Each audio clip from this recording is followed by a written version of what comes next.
Mr. President, thank you. On February 22nd, 2022, you addressed your country in a nationwide address when the conflict in Ukraine started. And you said that you were acting because you had come to the conclusion that the United States, through NATO, might initiate a, quote, surprise attack on our country. And to American ears, that sounds paranoid. Tell us why you believe the United States might strike Russia out of the blue. How did you conclude that? It's not that America, the United States, was going to launch a surprise strike on Russia. I didn't say that. Are we having a talk show or a serious conversation? Here's the quote. Thank you. It's a formidable, serious talk. Because your basic education is in history, as far as I understand. Yes. So if you don't mind, I will take only 30 seconds or 1 minute to give you a short reference to history for giving you a little historical background. Please. Let's look where our relationship with Ukraine started from. Where did Ukraine come from? The Russian state started gathering itself as a centralized statehood, and it is considered to be the year of the establishment of the Russian state in 862, when the townspeople of Novgorod invited a Varangian prince, Rurik, from Scandinavia to reign. In 1862, Russia celebrated the 1000th anniversary of its statehood. And in Novgorod, there is a memorial dedicated to the 1000th anniversary of the country. In 882, Rurik's successor, Prince Oleg, who was actually playing the role of regent at Rurik's younger son, because Rurik had died by that time, came to Kiev.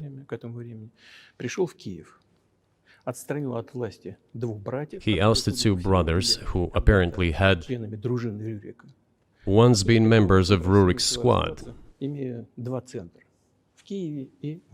So Russia began to develop with two centers of power, Kiev and Novgorod. The next very significant date in the history of Russia was 988. This was the baptism of Russia, when Prince Vladimir, the great-grandson of Rurik, baptized Russia and adopted Orthodoxy, or Eastern Christianity. From this time, the centralized Russian state began to strengthen. Why? Because of the single territory, integrated economic ties, one and the same language, and, after the baptism of Russia, the same faith and rule of the prince. The centralized Russian state began to take shape. Back in the Middle Ages, Prince Yaroslav the Wise introduced the order of succession to a throne. But after he passed away, it became complicated for various reasons. The throne was passed not directly from father to eldest son, but from the prince who had passed away to his brother, then to his sons in different lines. All this led to the fragmentation and the end of Rus as a single state. There was nothing special about it. The same was happening then in Europe.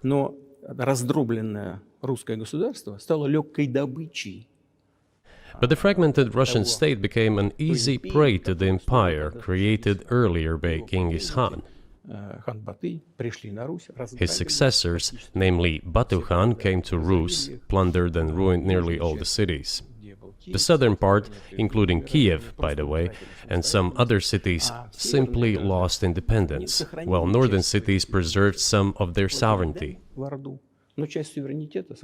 They had to pay tribute to the horde, but they managed to preserve some part of their sovereignty. And then a unified Russian state began to take shape with its center in Moscow. The southern part of Russian lands, including Kiev, began to gradually gravitate towards another magnet, the center that was emerging in Europe. This was the Grand Duchy of Lithuania. It was even called the Lithuanian-Russian Duchy, because Russians were a significant part of this population. They spoke the old Russian language and were Orthodox.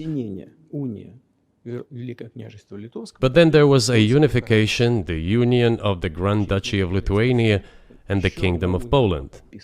A few years later, another union was signed, but this time already in the religious sphere. Some of the Orthodox priests became subordinate to the Pope. Thus, these lands became part of the Polish-Lithuanian state.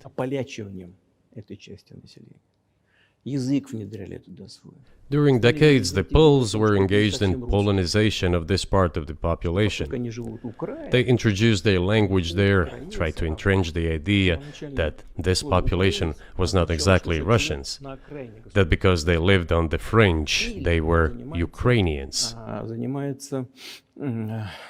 Originally, the word Ukrainian meant that a person was living on the outskirts of the state, along the fringes, or was engaged in a border patrol service. It didn't mean any particular ethnic group. So the Poles were trying to, in every possible way, to colonize this part of the Russian lands, and actually treated it rather harshly, not to say cruelly. All that led to the fact that this part of the Russian lands began to struggle for their rights. They wrote letters to Warsaw demanding that their rights be observed and people be commissioned here, including to Kiev. I beg your pardon, can you tell us what period? I'm losing track of where in history we are. The Polish oppression of Ukraine. It was in the 13th century.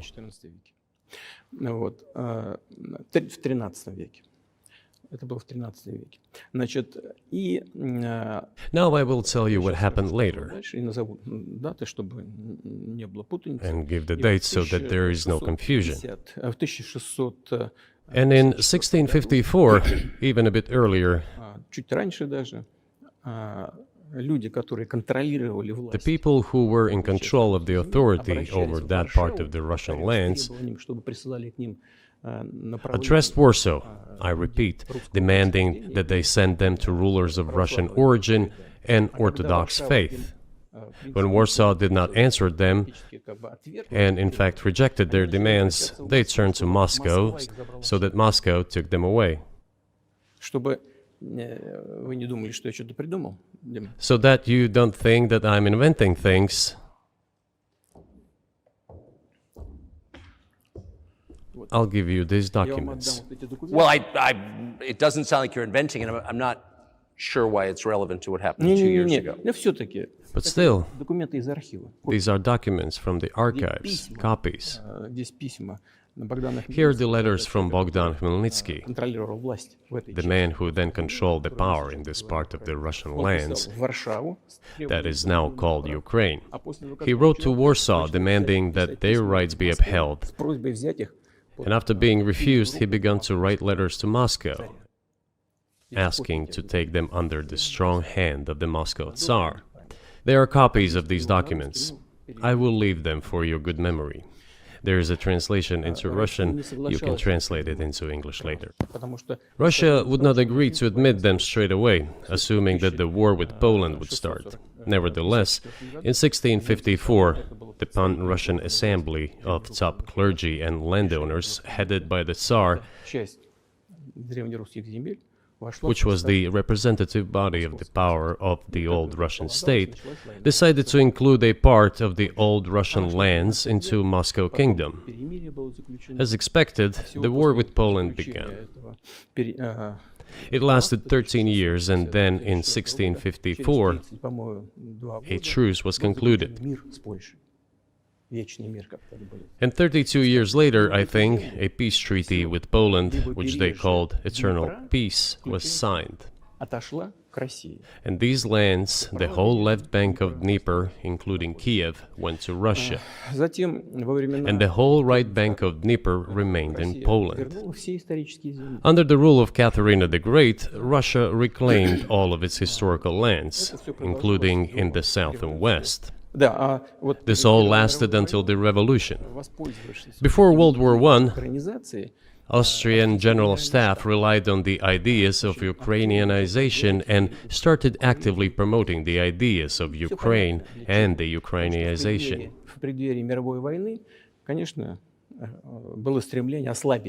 Their motive was obvious. Just before World War I, they wanted to weaken the potential enemy and secure themselves favorable conditions in the border area. So the idea which had emerged in Poland that people residing in that territory were allegedly not really Russians, but rather belonged to a special ethnic group, Ukrainians, started being propagated by the Austrian General Staff. As far back as the 19th century, theorists calling for Ukrainian independence appeared. All those, however, claimed that Ukraine should have a very good relationship with Russia. They insisted on that. After the 1917 revolution, the Bolsheviks sought to restore the statehood and the civil war began, including the hostilities with Poland. In 1921, peace with Poland was proclaimed, and under that treaty, the right bank of Dnieper River once again was given back to Poland. In 1939, after Poland cooperated with Hitler, it did collaborate with Hitler, you know? Hitler offered Poland peace and a treaty of friendship. An alliance demanding in return that Poland give back to Germany the so-called Danzig corridor, which connected the bulk of Germany with East Prussia and Königsberg.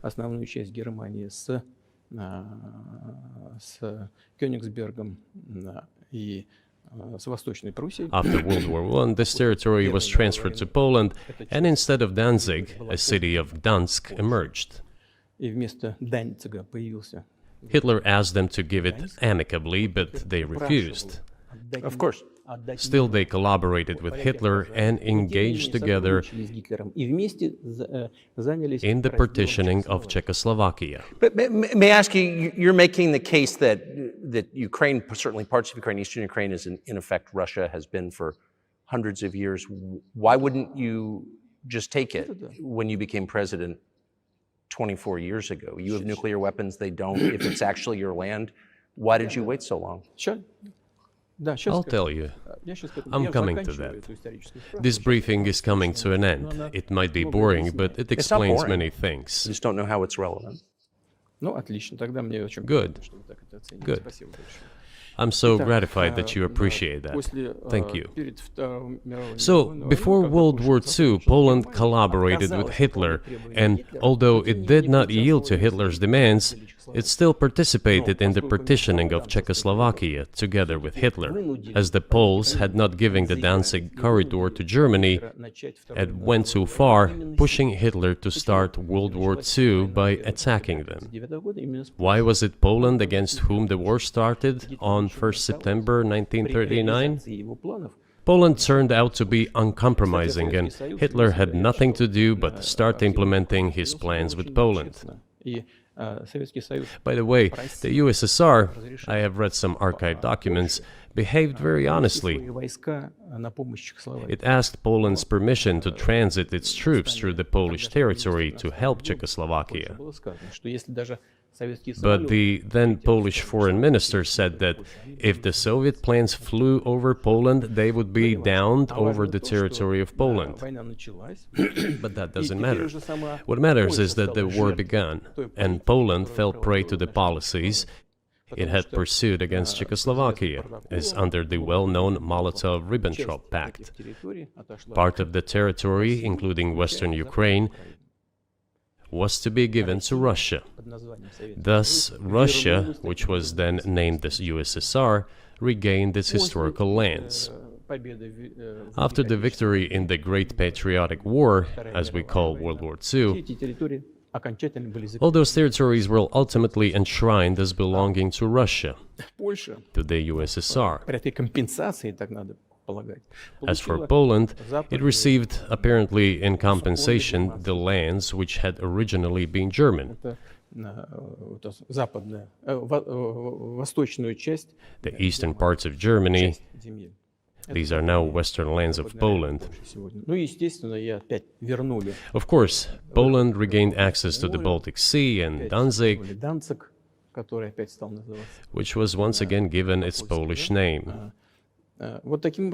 So this was how this situation developed. In 1922, when the USSR was being established, the Bolsheviks started building the USSR and established the Soviet Ukraine, which had never existed before. Right.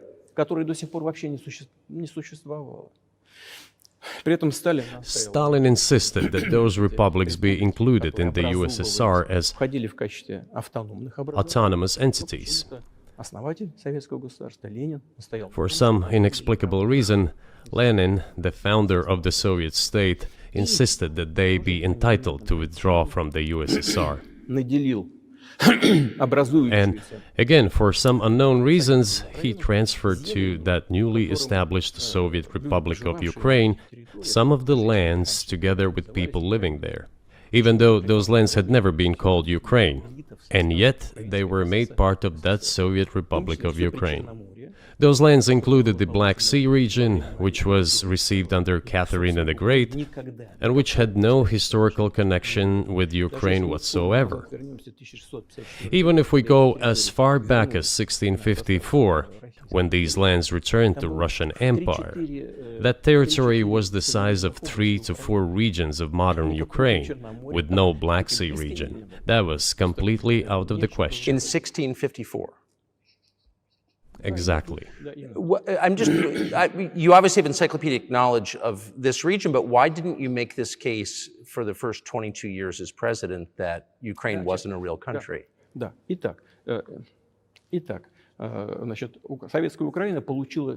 The Soviet Union was given a great deal of territory that had never belonged to it, including the Black Sea region. At some point, when Russia received them as an outcome of the Russo-Turkish Wars, they were called New Russia or Novorossiya. But that does not matter. What matters is that Lenin, the founder of the Soviet state, established Ukraine that way. For decades, the Ukrainian Soviet Republic developed as part of the USSR. And for unknown reasons again, the Bolsheviks were engaged in Ukrainianization. It was not merely because the Soviet leadership was composed to a great extent of those originating from Ukraine. Rather, it was explained by the general policy of indigenization pursued by the Soviet Union. Same things were done in other Soviet republics. This involved promoting national languages and national cultures, which is not bad in principle. That is how the Soviet Ukraine was created. After the World War II, Ukraine received, in addition to the lands that had belonged to Poland before the war, part of the lands that had previously belonged to Hungary and Romania. So Romania and Hungary had some of their lands taken away and given to the Soviet Ukraine, and they still remain part of Ukraine. So in this sense, we have every reason to affirm that Ukraine is an artificial state that was shaped at Stalin's will. Do you believe Hungary has a right to take its land back from Ukraine, and that other nations have a right to go back to their 1654 borders?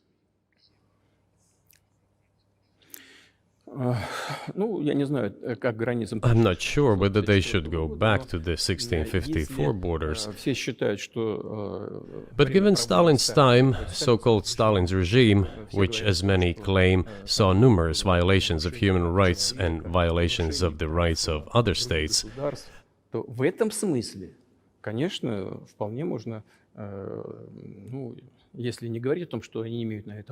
one may say that they could claim back those lands of theirs while having no right to do that. It is at least understandable. Have you told Viktor Orban that he can have part of Ukraine?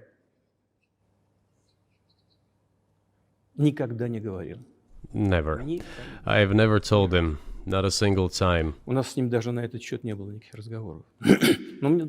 have not even had any conversation on that, but I actually know for sure that Hungarians who live there wanted to get back to their historical land. Moreover, I would like to share a very interesting story with you. I digress, it's a personal one. Somewhere in the early 80s, I went on a road trip in a car from then Leningrad across the Soviet Union through Kiev. Made a stop in Kiev and then went to western Ukraine. I went to the town of Beregovoye, and all the names of towns and villages there were in Russian and in the language I did not understand, in Hungarian, in Russian and in Hungarian, not in Ukrainian, in Russian and in Hungarian. I was driving through some kind of village and there were men sitting next to the houses and they were wearing black three-piece suits and black cylinder hats. I asked, are they some kind of entertainers? I was told, no, they were not entertainers, they're Hungarians. I said, what are they doing here? What do you mean? This is their land, they live here. This was during the Soviet time in the 1980s. They preserved the Hungarian language, Hungarian names, and all their national costumes. They are Hungarians and they feel themselves to be Hungarians. And of course, when now there is an infringement... Well, that is... And there's a lot of that, though. I think many nations are upset about Transylvania as well, as you obviously know. But many nations feel frustrated by the redrawn borders of the wars of the 20th century and wars going back 1,000 years, the ones that you mentioned. But the fact is that you didn't make this case in public until 2 years ago, February. And in the case that you made, which I read today, you explain at great length that you felt a physical threat from the West in NATO, including potentially a nuclear threat, and that's what got you to move. Is that a fair characterization of what you said?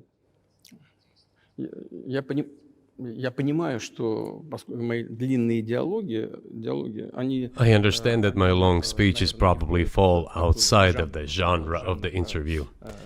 That is why I asked you at the beginning, are we going to have a serious talk or a show? You said a serious talk, so bear with me, please. We're coming to the point where the Soviet Ukraine was established. Then, in 1991, the Soviet Union collapsed, and everything that Russia had generously bestowed on Ukraine was dragged away by the latter. I'm coming to a very important point of today's agenda. Thank you. After all, the collapse of the Soviet Union was effectively initiated by the Russian leadership. I do not understand what the Russian leadership was guided by at the time, but I suspect there were several reasons to think everything would be fine.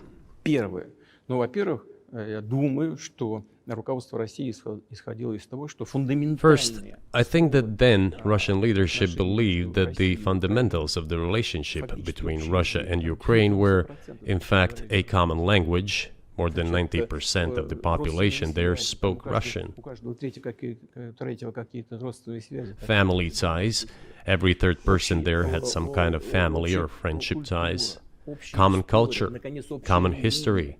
Finally, common faith, coexistence with a single state for centuries, and deeply interconnected economies. All of these were so fundamental.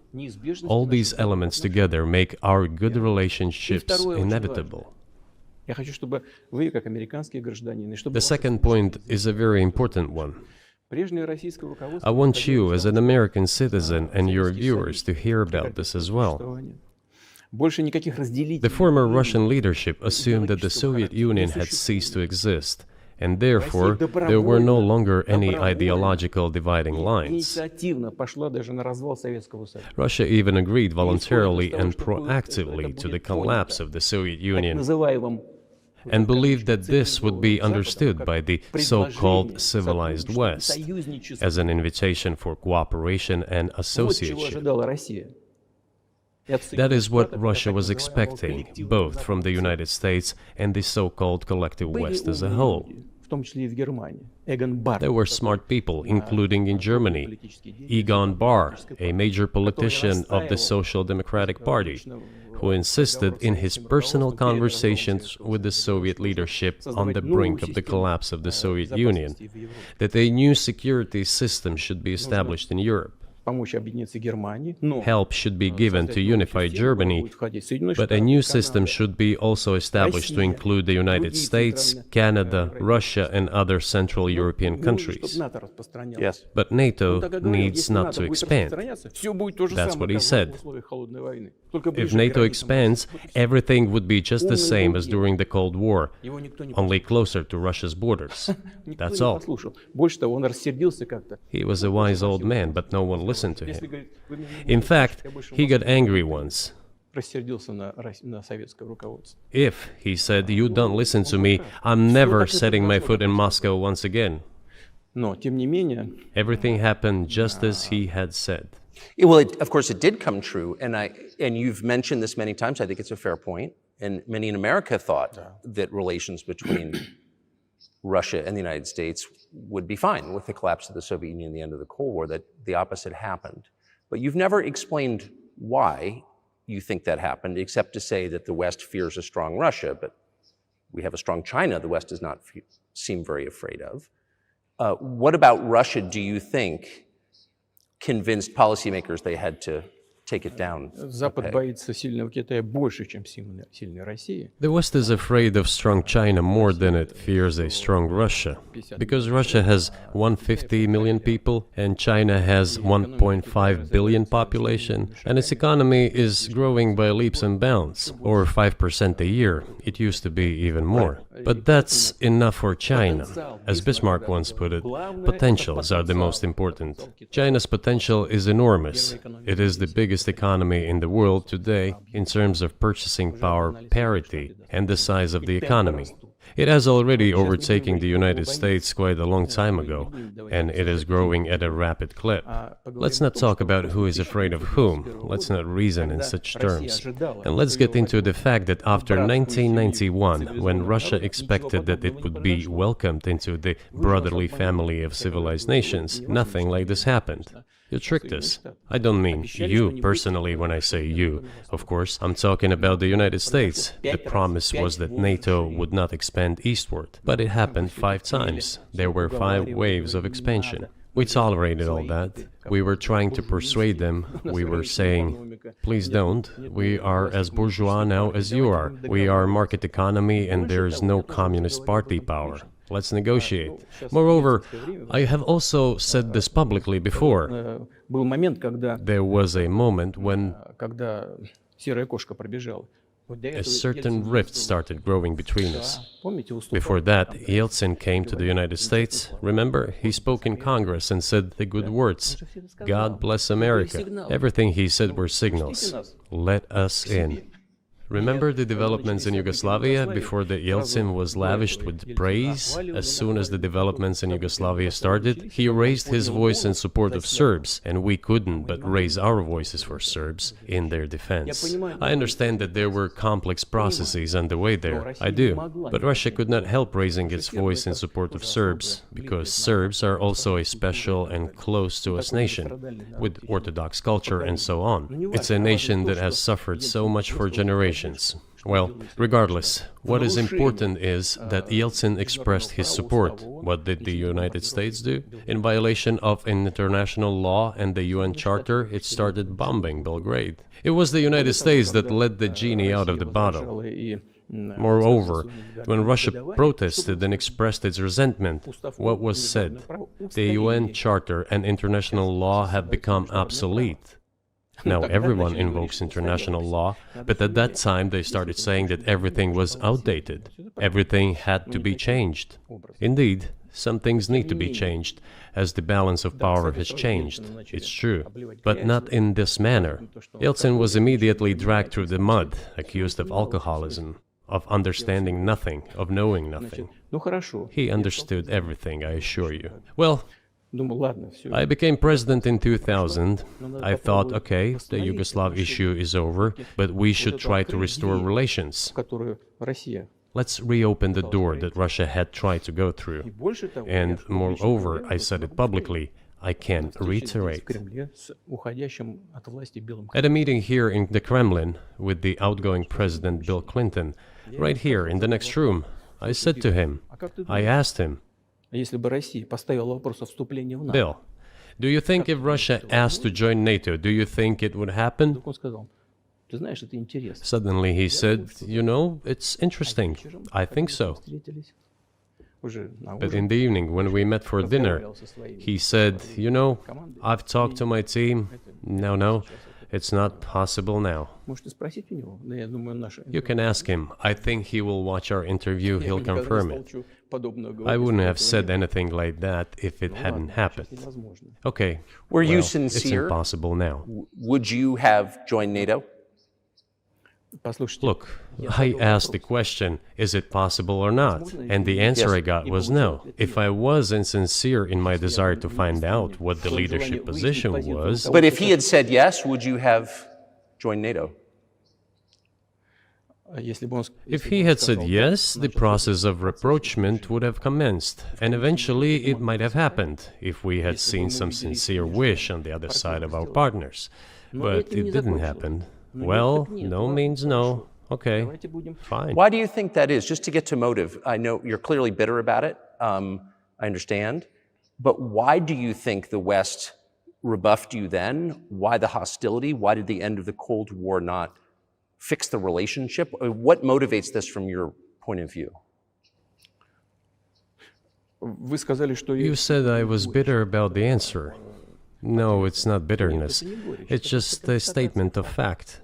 We're not bride and groom, bitterness, resentment. It's not about those kind of matters in such circumstances. We just realized we weren't welcome there, that's all. Okay, fine. But let's build relations in another manner. Let's look for common ground elsewhere.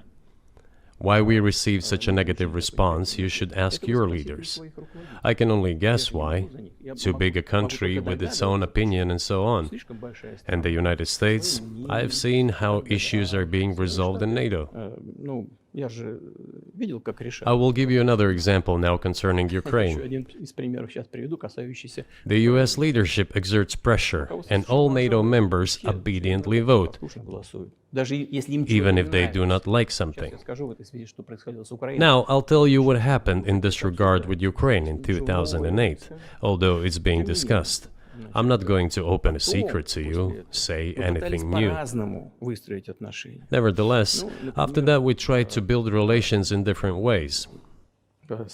For example, the events in the Middle East, in Iraq. We were building relations with the United States in a very soft, prudent, cautious manner. I repeatedly raised the issue that the United States should not support separatism or terrorism in the North Caucasus. But they continue to do it anyway. And political support, information support, financial support, even military support came from the United States and its satellites for terrorist groups in the Caucasus. I once raised this issue with my colleague, also the President of the United States.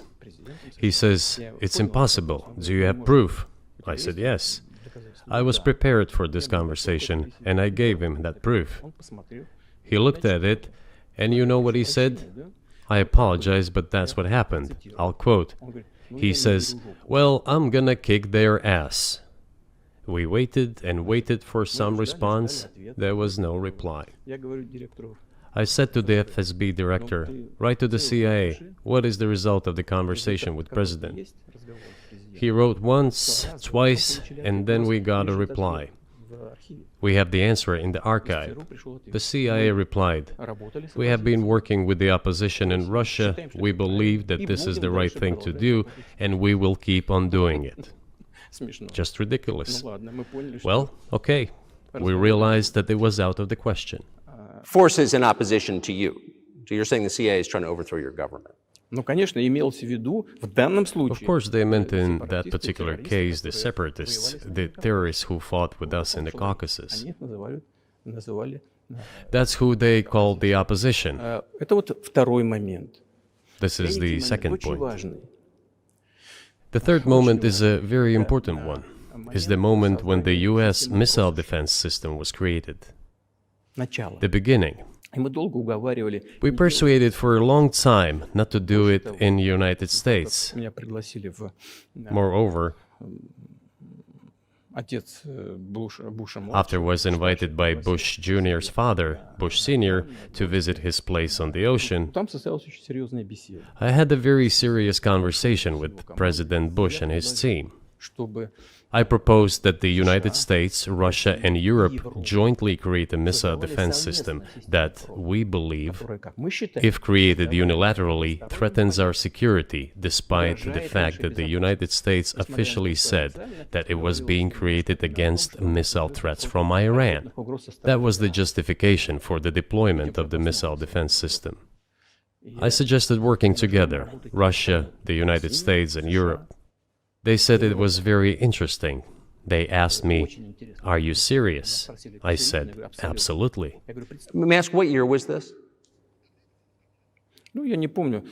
I don't remember. It is easy to find out on the internet when I was in the USA at the invitation of Bush Sr. It is even easier to learn from someone I'm going to tell you about. I was told it was very interesting. I said, just imagine if we could tackle such a global strategic security challenge together. The world will change. We'll probably have disputes, probably economic and even political ones, but we could drastically change the situation in the world. He says yes, and asks, "Are you serious?" I said, "Of course. We need to think about it," I'm told. I said, "Go ahead, please." Then Secretary of Defense Gates, former director of CIA, and Secretary of State Rice came in here, in this cabinet, right here at this table. They sat on this table. Me, the foreign minister, the Russian defense minister on that side. They said to me, "Yes, we have thought about it. We agree." I said, "Thank God, great, but with some exceptions." So twice you've described US presidents making decisions and then being undercut by their agency heads. So it sounds like you're describing a system that's not run by the people who were elected, in your telling. That's right, that's right. In the end, they just told us to get lost. I'm not going to tell you the details because I think it's incorrect. After all, it was confidential conversation. But our proposal was declined. That's a fact. It was right then when I said, "Look, but then we will be forced to take countermeasures. We will create such strike systems that will certainly overcome missile defense systems." The answer was, "We are not doing this against you, and you do what you want," assuming that it is not against us, not against the United States. I said, "Okay, very well." That's the way it went. And we created hypersonic systems with intercontinental range, and we continue to develop them. We are now ahead of everyone, the United States and the other countries, in terms of the development of hypersonic strike systems, and we are improving them every day. But it wasn't us. We proposed to go the other way, and we were pushed back. Now, about NATO's expansion to the east. Well, we were promised no NATO to the east, not an inch to the east, as we were told. And then what? They said, well, it's not enshrined on paper, so we'll expand. So there were 5 waves of expansion, the Baltic states, the whole of Eastern Europe, and so on. And now I come to the main thing. They have come to the Ukraine, ultimately. In 2008, at the summit in Bucharest, they declared that the doors for Ukraine and Georgia to join NATO were open. Now about how decisions are made there. Germany, France seem to be against it, as well as some other European countries. But then, as it turned out later, President Bush, and he's such a tough guy, a tough politician, as I was told later, he exerted pressure on us and we had to agree.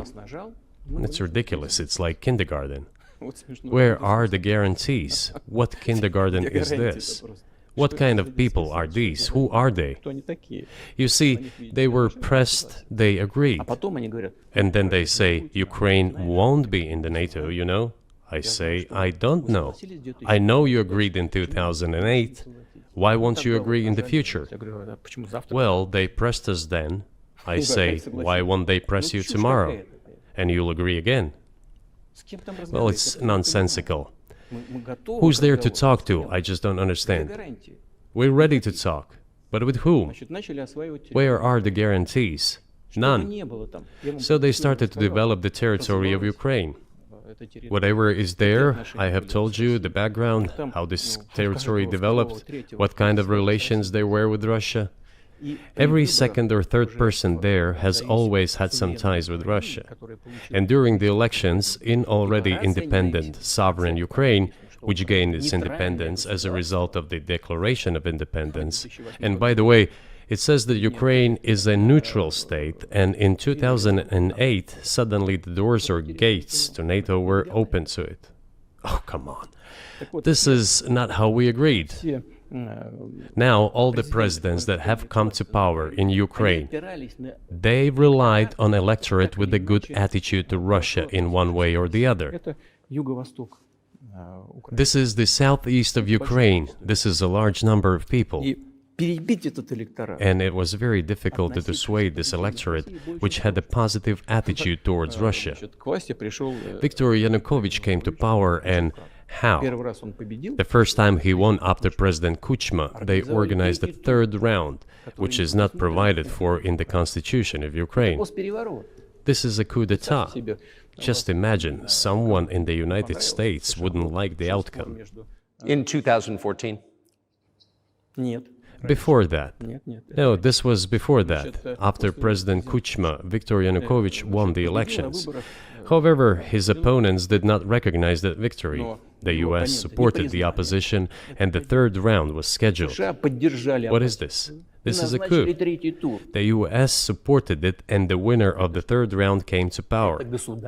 Imagine if in the US something was not to someone's liking, and the third round of election, which the US Constitution does not provide for, was organized. Nonetheless, it was done in Ukraine. Okay, Viktor Yushchenko, who was considered a pro-Western politician, came to power. Fine, we have built relations with him as well. He came to Moscow with visits. We visited Kiev. I visited too. We met in an informal setting. If he's pro-Western, so be it. It's fine. Let people do their job. The situation should have developed inside the independent Ukraine itself. As a result of Kuchma's leadership, things got worse and Viktor Yanukovych came to power after all. Maybe he wasn't the best president and politician, I don't know. I don't want to give assessments. However, the issue of the association with the EU came up. We have always been lenient to this, suit yourself. But when we read through the Treaty of Association, it turned out to be a problem for us, since we had a free trade zone and open customs borders with Ukraine, which under this association had to open its borders for Europe, which would have led to flooding of our market. We said, no, this is not going to work. We shall close our borders with Ukraine then. The customs borders, that is. Yanukovych started to calculate how much Ukraine was going to gain, how much to lose, and said to his European partners, I need more time to think before signing. The moment he said that, the opposition began to take destructive steps which were supported by the West. It all came down to Maidan and a coup in Ukraine. So he did more trade with Russia than with the EU. Ukraine did. Of course. It's not even the matter of trade volume, although for the most part it is. It is the matter of cooperation ties, which the entire Ukrainian economy was based on. The cooperation ties between the enterprises were very close since the times of the Soviet Union. One enterprise there used to produce components to be assembled both in Russia and Ukraine and vice versa. They used to be very close ties. A coup d'etat was committed, although I shall not delve into details now, as I find doing it inappropriate, the US told us. Calm Yanukovych down, and we will calm the opposition. Let the situation unfold in the scenario of a political settlement. We said, all right, agreed, let's do it this way. As the Americans requested, Yanukovych did use neither the armed forces nor the police, yet the armed opposition committed a coup in Kiev. What is that supposed to mean? Who do you think you are? I wanted to ask the then US leadership. With the backing of whom? With the backing of CIA, of course. The organization you wanted to join back in the day, as I understand. We should thank God they didn't let you in. Although, it is a serious organization. I understand. My former vis-a-vis in the sense that I served in the first main directorate, Soviet Union's intelligence service. They have always been our opponents. A job is a job. Technically, they did everything right. They achieved their goal of changing the government. However, from political standpoint, it was a colossal mistake. Surely it was political leadership's miscalculation. They should have seen what it would evolve into. So, in 2008, the doors of NATO were opened for Ukraine. In 2014, there was a coup. They started persecuting those who did not accept the coup, and it was indeed a coup. They created a threat to Crimea, which we had to take under our protection. They launched a war in Donbass in 2014 with the use of aircraft and artillery against civilians. This is when it all started. There is a video of aircraft attacking Donetsk from above. They launched a large-scale military operation, then another one. When they failed, they started to prepare the next one. All this against the background of military development of this territory and opening of NATO's doors. How could we not express concern over what was happening? From our side, this would have been a culpable negligence. That's what it would have been. It's just that the US political leadership pushed us to the line we could not cross, because doing so could have ruined Russia itself. Besides, we could not leave our brothers in faith, in fact, a part of Russian people, in the face of this war machine. But that was 8 years before the current conflict started. So what was the trigger for you? What was the moment where you decided you had to do this? Спровоцировал конфликт изначально. Initially, it was the coup in Ukraine that provoked the conflict. By the way, back then the representatives of 3 European countries, Germany, Poland and France, arrived. They were the guarantors of the signed agreement between the government of Yanukovych and the opposition. They signed it as guarantors. Despite that, the opposition committed a coup, and all these countries pretended that they didn't remember that they were guarantors of the peaceful settlement. They just threw it in the stove right away, and nobody recalls that. I don't know if the US know anything about the agreement between the opposition and the authorities, and its 3 guarantors who, instead of bringing this whole situation back in the political field, supported the coup. Although it was meaningless, believe me. Because President Yanukovych agreed to all conditions, he was ready to hold an early election which he had no chance of winning, frankly speaking. Everyone knew that. Then why the coup? Why the victims? Why threatening Crimea? Why launching an operation in Donbass? This I do not understand. That is exactly what the miscalculation is. CIA did its job to complete the coup. I think one of the deputy secretaries of state said that it cost a large sum of money, almost 5 billion. But the political mistake was colossal. Why would they have to do that? All this could have been done legally, without victims, without military action, without losing Crimea.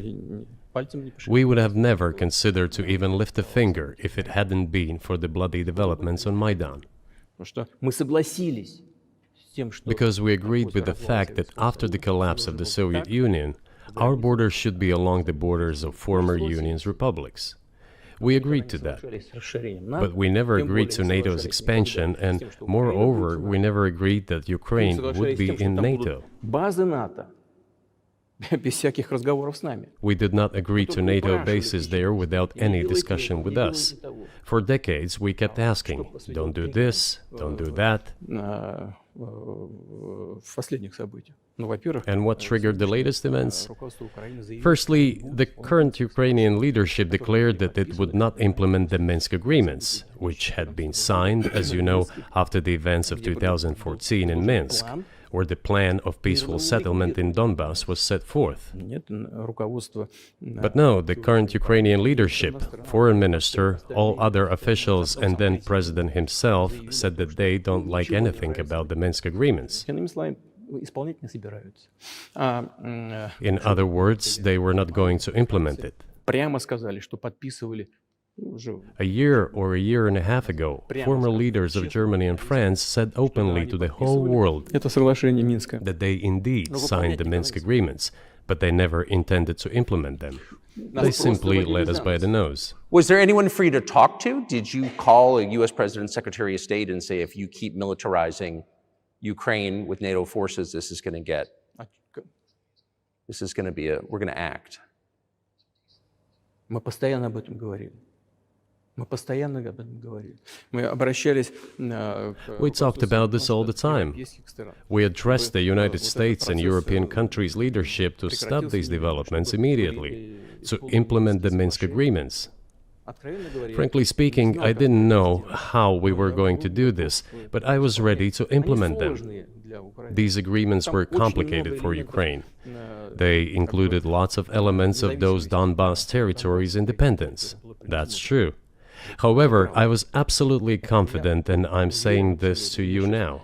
I honestly believe that if we managed to convince the residents of Donbass, and we had to work hard to convince them to return to the Ukrainian statehood, then gradually the wounds would start to heal. When this part of territory reintegrated itself into common social environment, when the pensions and social benefits were paid again, all the pieces would gradually fall into place. No, nobody wanted that. Everybody wanted to resolve the issue by military force only. But we could not let that happen. And the situation got to the point when the Ukrainian side announced, no, we will not do anything. They also started preparing for military action. It was they who started the war in 2014. Our goal is to stop this war. And we did not start this war in 2022. This is an attempt to stop it. Do you think you've stopped it now? I mean, have you achieved your aims? No, we haven't achieved our aims yet, because one of them is denazification. This means the prohibition of all kinds of neo-Nazi movements. This is one of the problems that we discussed during the negotiation process, which ended in Istanbul early this year. который завершился в Стамбуле в прошлом году в начале. And it was not our initiative, because we were told by the Europeans, in particular, that it was necessary to create conditions for the final signing of the documents. My counterparts in France and Germany said, how can you imagine them signing a treaty with a gun to their heads? The troops should be pulled back from Kiev. I said, all right. We withdrew the troops from Kiev. As soon as we pulled back our troops from Kiev, our Ukrainian negotiators immediately threw all our agreements reached in Istanbul into the bin and got prepared for a long-standing armed confrontation with the help of the United States and its satellites in Europe. That is how the situation has developed, and that is how it looks now. But what is, pardon my ignorance, what is denazification? What would that mean? What is... Да, вот я как раз хочу сейчас об этом сказать. Это очень важный вопрос. Денацификация.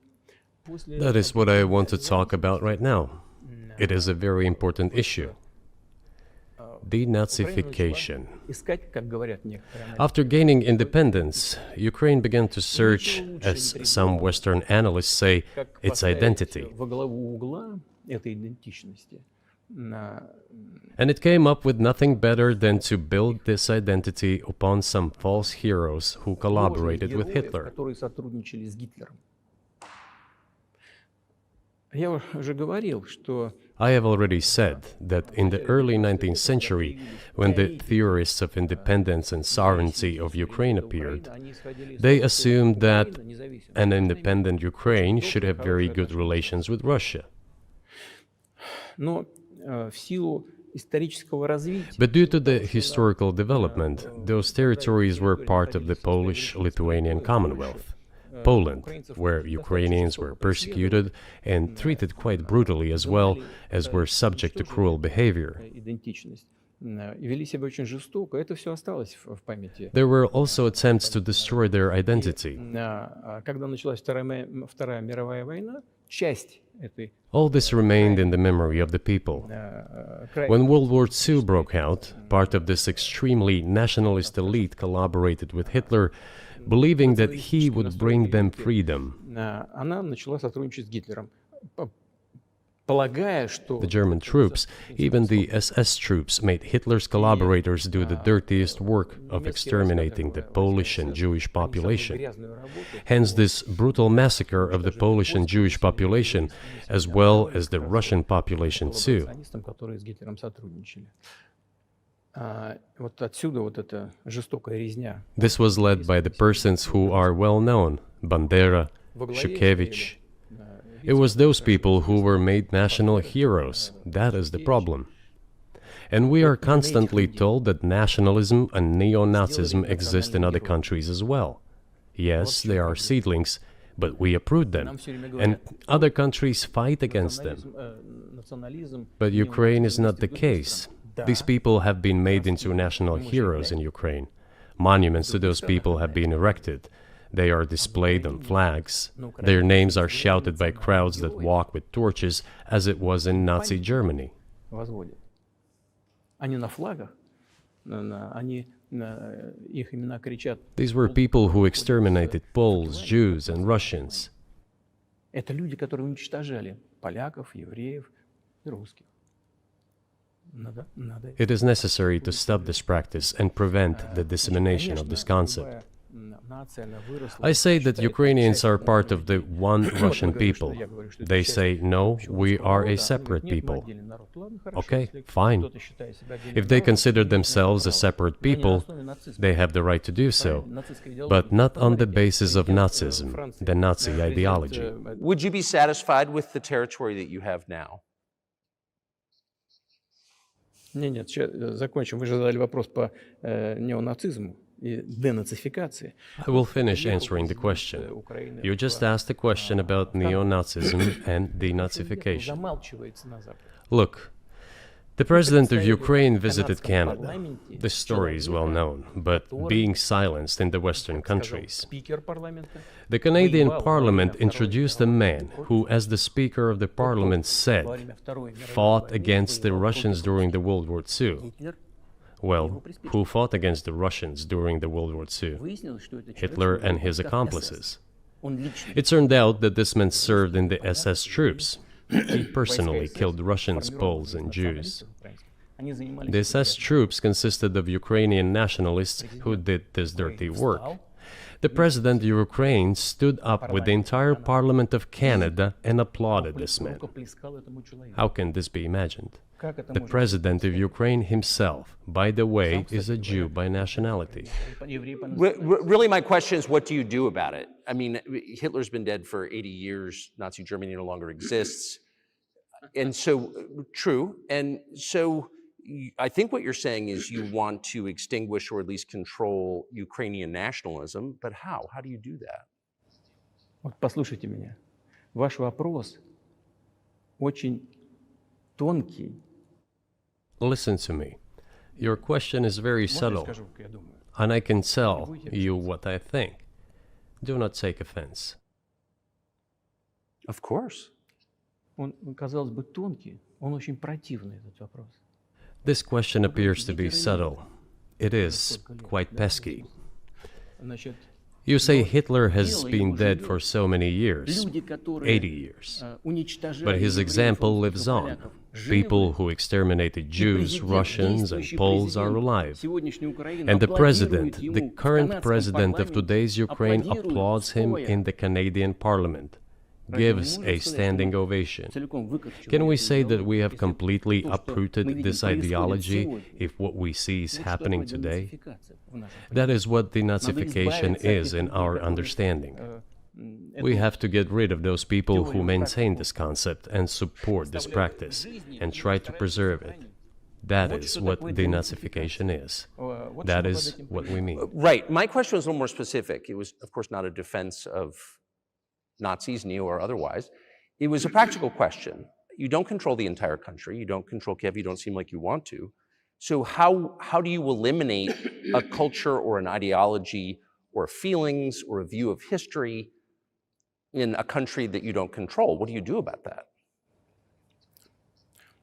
А вы знаете, как вам не покажется странным, в ходе переговоров в Стамбуле... You know, as strange as it may seem to you, during the negotiations in Istanbul, we did agree that we have it all in writing. Neo-Nazism would not be cultivated in Ukraine, including that it would be prohibited at the legislative level. Mr. Carson, we agreed on that. This, it turns out, can be done during the negotiation process. And there's nothing humiliating for Ukraine as a modern civilized state. Is any state allowed to promote Nazism? It is not, is it? That is it. Will there be talks, and why haven't there been talks about resolving the conflict in Ukraine, peace talks? Они были, они дошли до очень высокой стадии согласования позиций, сложно. They have been. They reached a very high stage of coordination of positions in a complex process, but still they were almost finalized. But after we withdrew our troops from Kiev, as I have already said, the other side threw away all these agreements and obeyed the instructions of Western countries, European countries, and the United States to fight Russia to the bitter end. Moreover, the president of Ukraine has legislated a ban on negotiating with Russia. He signed a decree forbidding everyone to negotiate with Russia. But how are we going to negotiate if he forbade himself and everyone to do this? We know that he is putting forward some ideas about this settlement, but in order to agree on something, we need to have a dialogue. Is that not right? Well, but you wouldn't be speaking to the Ukrainian president, you'd be speaking to the American president. When was the last time you spoke to Joe Biden? I cannot remember when I talked to him. I do not remember. We can look it up. You don't remember? No. Why? Do I have to remember everything? I have my own things to do. We have domestic political affairs. Well, he's funding the war that you're fighting, so I would think that would be memorable. Well, yes, he funds, but I talked to him before the special military operation, of course. And I said to him then, by the way, I will not go into details, I never do, but I said to him then, I believe that you are making a huge mistake of historic proportions by supporting everything that is happening there, in Ukraine, by pushing Russia away. I told him repeatedly, by the way. I think that would be correct if I stop here. What did he say? Ask him, please. It is easier for you. You are a citizen of the United States. Go and ask him. It is not appropriate for me to comment on our conversation. But you haven't spoken to him since before February of 2022?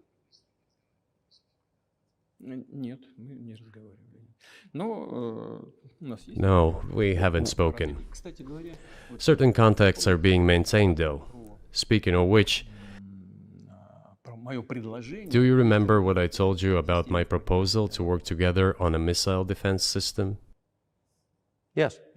You can ask all of them. All of them are safe and sound, thank God. The former president, Condoleezza, is safe and sound, and I think Mr. Gates and the current director of the intelligence agency, Mr. Burns, the then ambassador to Russia, in my opinion, are very successful ambassador. They were all witnesses to these conversations. Ask them. Same here. If you are interested in what Mr. President Biden responded to me, ask him. At any rate, I talked to him about it. I'm definitely interested, but from the outside, it seems like this could devolve or evolve into something that brings the entire world into conflict and could initiate a nuclear launch. And so why don't you just call Biden and say, let's work this out?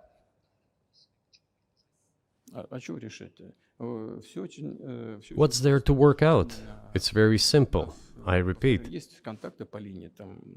we have contacts through various agencies. I will tell you what we are saying on this matter and what we are conveying to the US leadership. If you really want to stop fighting, you need to stop supplying weapons. It will be over within a few weeks. That's it. And then we can agree on some terms. Before you do that, stop. What's easier? Why would I call him? What should I talk to him about? Or beg him for what? And what messages do you get back? You're going to deliver such and such weapons to Ukraine? Oh, I'm afraid, please don't. What is there to talk about? Do you think NATO is worried about this becoming a global war or a nuclear conflict? At least that's what they're talking about. And they're trying to intimidate their own population with an imaginary Russian threat. This is an obvious fact. And thinking people, not Philistines, but thinking people, analysts, those who are engaged in real politics, just smart people, understand perfectly well that this is a fake. They're trying to fuel the Russian threat. The threat I think you're referring to is a Russian invasion of Poland, Latvia, expansionist behavior. Can you imagine a scenario where you sent Russian troops to Poland?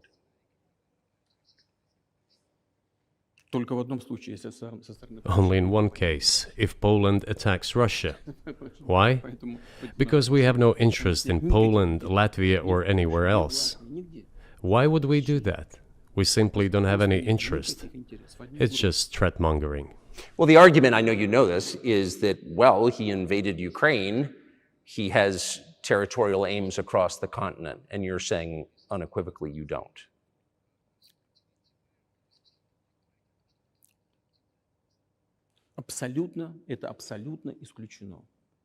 It is absolutely out of the question. You just don't have to be any kind of analyst. It goes against common sense to get involved in some kind of a global war. And a global war will bring all humanity to the brink of destruction. It's obvious. There are certainly means of deterrence. They have been scaring everyone with us all along. Tomorrow Russia will use tactical nuclear weapons. Tomorrow Russia will use that. No, the day after tomorrow. So what? In order to extort additional money from US taxpayers and European taxpayers in the confrontation with Russia in the Ukrainian theater of war. The goal is to weaken Russia as much as possible. One of our senior United States senators from the state of New York, Chuck Schumer, said yesterday, I believe, that we have to continue to fund the Ukrainian effort, or US soldiers, citizens could wind up fighting there. How do you assess that?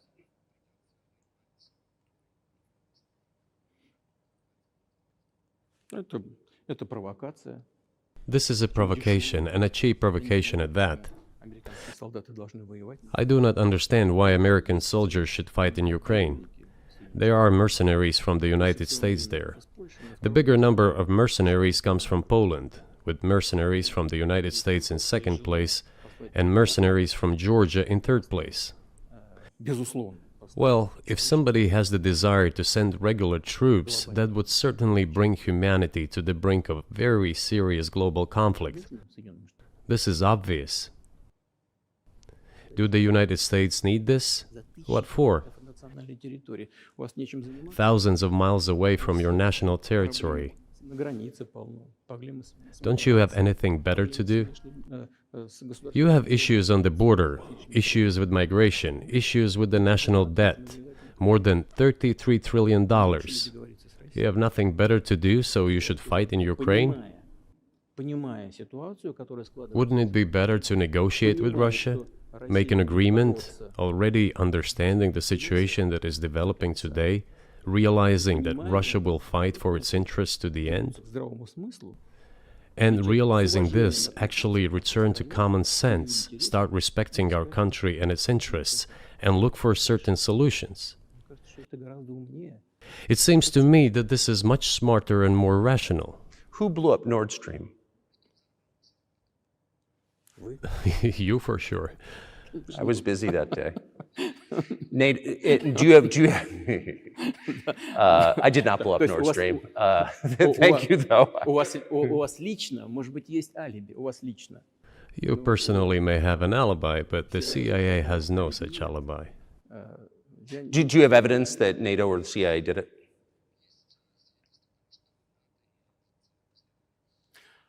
Вы знаете, You know, I won't get into details, but people always say in such cases, look for someone who is interested. But in this case, we should not only look for someone who is interested, but also for someone who has capabilities. Because there may be many people interested, but not all of them are capable of sinking to the bottom of the Baltic Sea and carrying out this explosion. These two components should be connected. Who is interested and who is capable of doing it? But I'm confused. I mean, that's the biggest act of industrial terrorism ever, and it's the largest emission of CO2 in history. Okay, so if you had evidence, and presumably given your security services, your intel services, you would, that NATO, the US, CIA, the West, did this, why wouldn't you present it and win a propaganda victory? In the war of propaganda, it is very difficult to defeat the United States, because the United States controls all the world's media and many European media. The ultimate beneficiary of the biggest European media are American financial institutions. Don't you know that? So it is possible to get involved in this work, but it is cost prohibitive, so to speak. We can simply shine the spotlight on our sources of information, and we will not achieve results. It is clear to the whole world what happened, and even American analysts talk about it directly. It's true. Yes, but here's a question you may be able to answer. You worked in Germany, famously.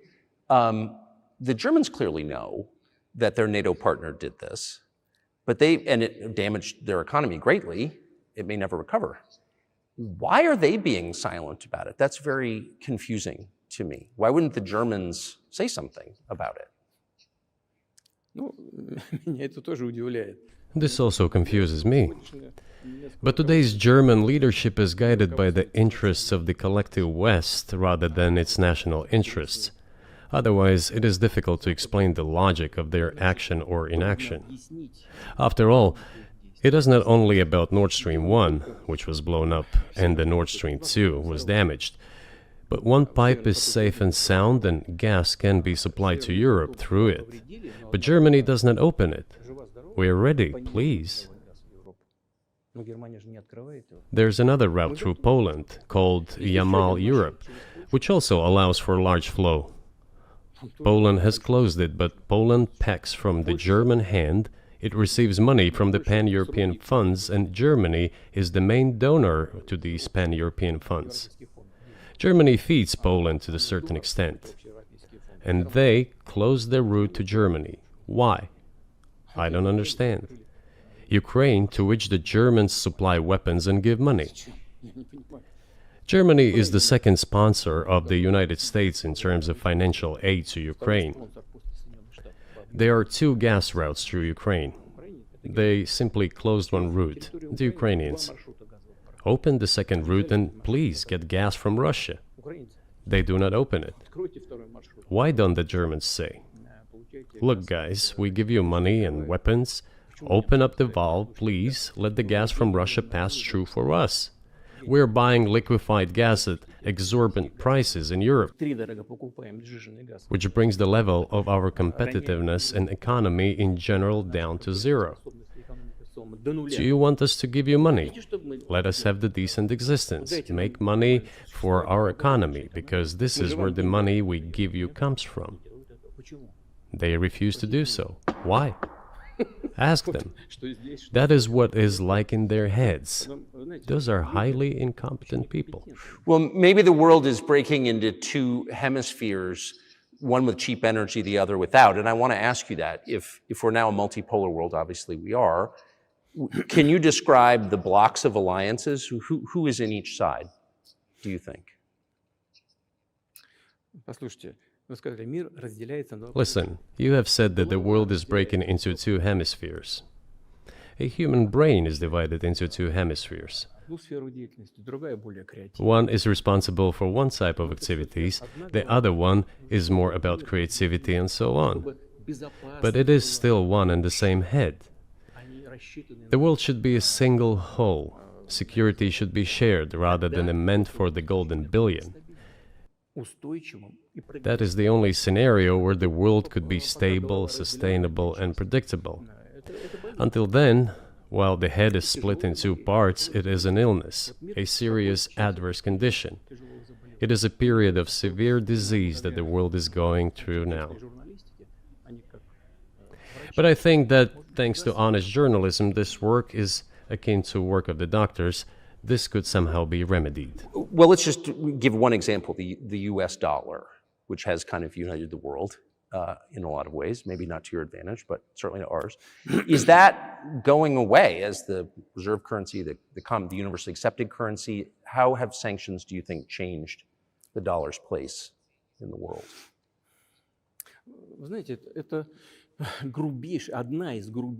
You know, to use the dollar as a tool of foreign policy struggle is one of the biggest strategic mistakes made by the US political leadership.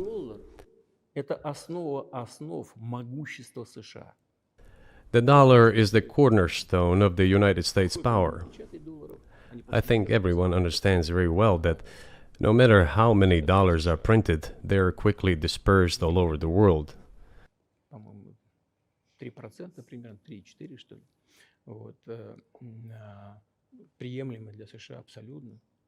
Inflation in the United States is minimal. It's about 3 or 3.4%, which is, I think, totally acceptable for the US. But they won't stop printing. What does the debt of $33 trillion tell us about? It is about the emission.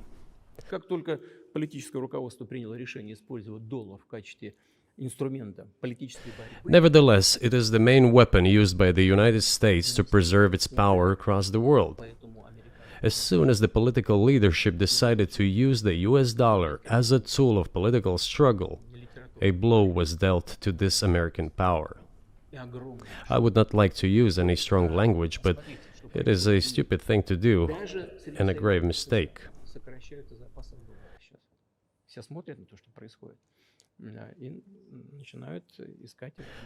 Look at what is going on in the world.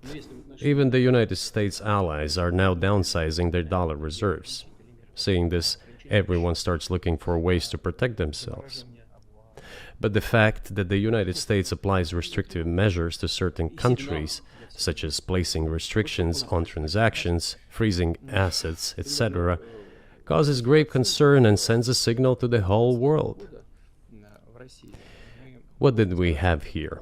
Until 2022, about 80% of Russian foreign trade transactions were made in US dollars and euros.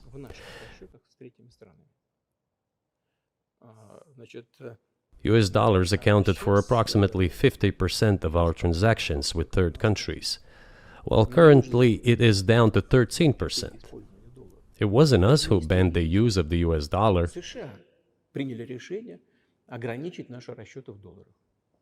We had no such intention.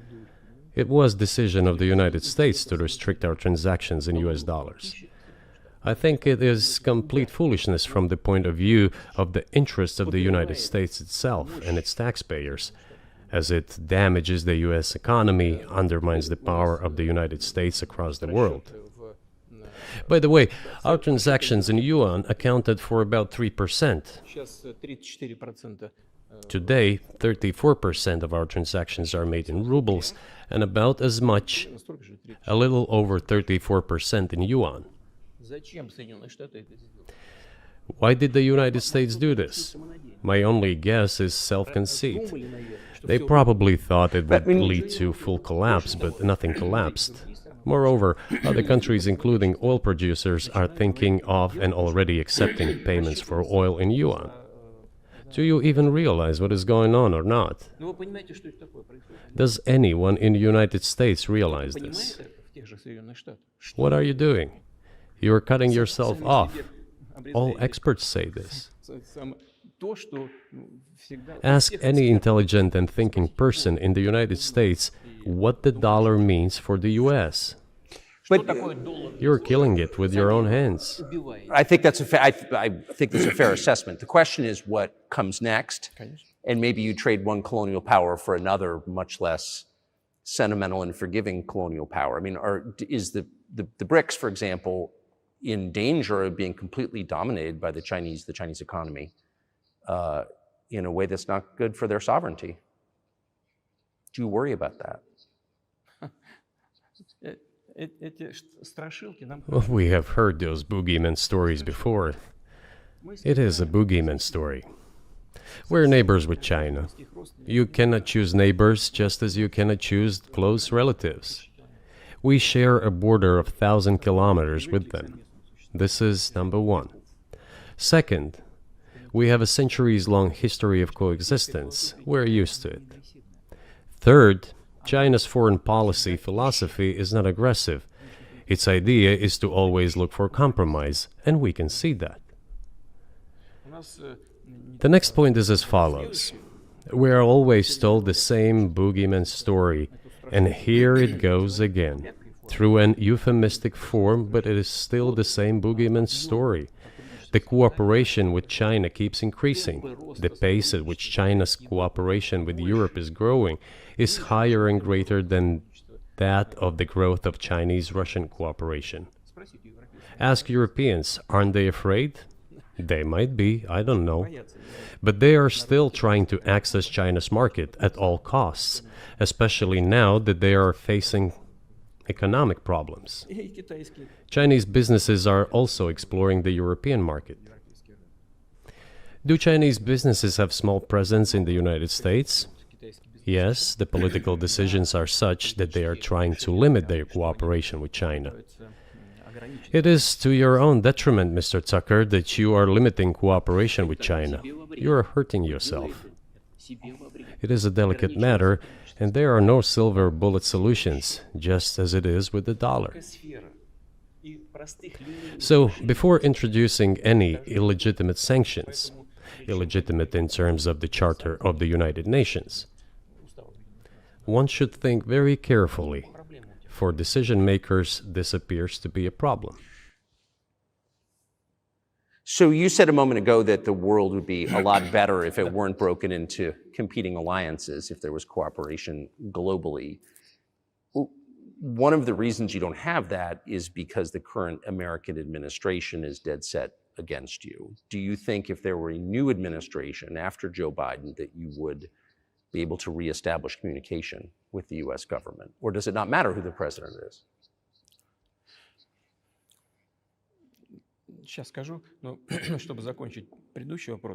I will tell you, but let me finish the previous thought. We, together with my colleague and friend, President Xi Jinping, set a goal to reach $200 billion of mutual trade with China this year.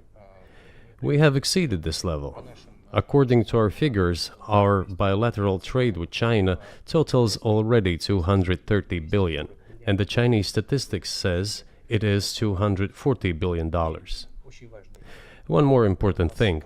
Our trade is well balanced, mutually complementary in high-tech, energy, scientific research and development. It is very balanced. As for BRICS, where Russia took over the presidency this year, the BRICS countries are, by and large, developing very rapidly.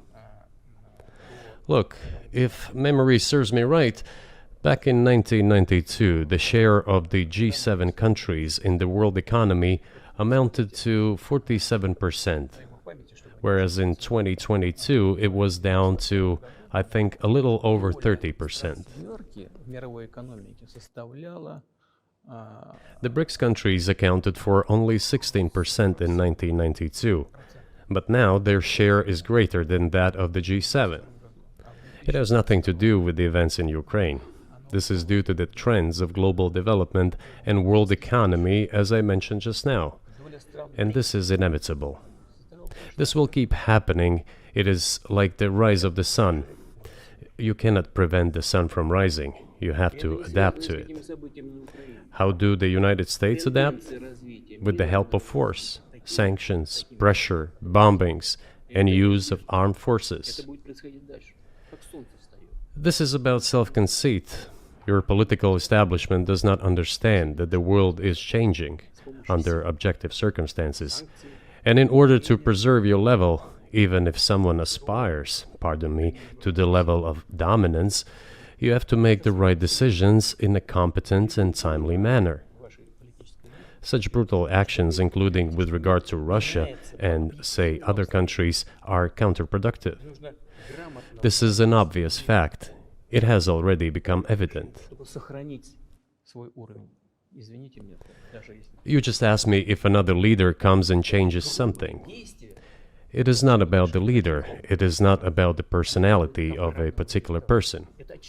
I had a very good relationship with, say, Bush. I know that in the United States, he was portrayed as some kind of a country boy who does not understand much. I assure you that this is not the case. I think he made a lot of mistakes with regard to Russia, too. I told you about 2008 and the decision in Bucharest to open the NATO's doors for Ukraine and so on.